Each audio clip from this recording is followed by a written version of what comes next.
लोकसभा निवडणुकीच्या तोंडावर जुन्नर तालुक्यातील राजकीय वातावरण ढवळून निघत आहे.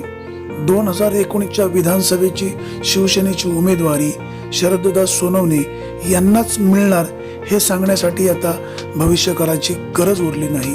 आशाताई बुचके यांनी जीवाचं रान करून जुन्नर तालुक्यामध्ये शिवसेना वाढवली.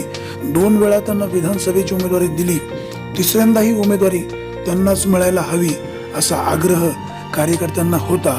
मात्र शरद सोनवणे आता सेनेमध्ये आल्यामुळे आशाताई बुचके यांना शिवसेनेची उमेदवारी मिळणार नाही हे तितकंच खरं आहे. आता आशाताई बुचके कोणता झेंडा घेऊन विधानसभेची निवडणूक लढवतात याकडे सगळ्यांचं लक्ष लागलं आहे. आशाताई बुचके ह्या महिला अतिशय मेहनती आहे. काबाड कष्ट करण्याची प्रचंड जिद्द आहे. रात्र आणि दिवस एक करून सामान्य जनतेचे प्रश्न सोडवण्याची धमकही आशाताई बुचके यांच्यामध्ये आहे. एक महिला असूनही रात्रंदिवस काम करणारी महिला म्हणजे त्या फक्त आशाताई बुचकेच असतील. मरणाच्या दारातून परत आलेल्या आशाताई बुचके यांची प्रचंड जिद्द आणि मेहनत पाहून आशाताई बुचके यांचं कौतुक सगळेच करतात. आज मात्र आशाताई बुचके यांना काही अंशी राजकीय धक्का आहे.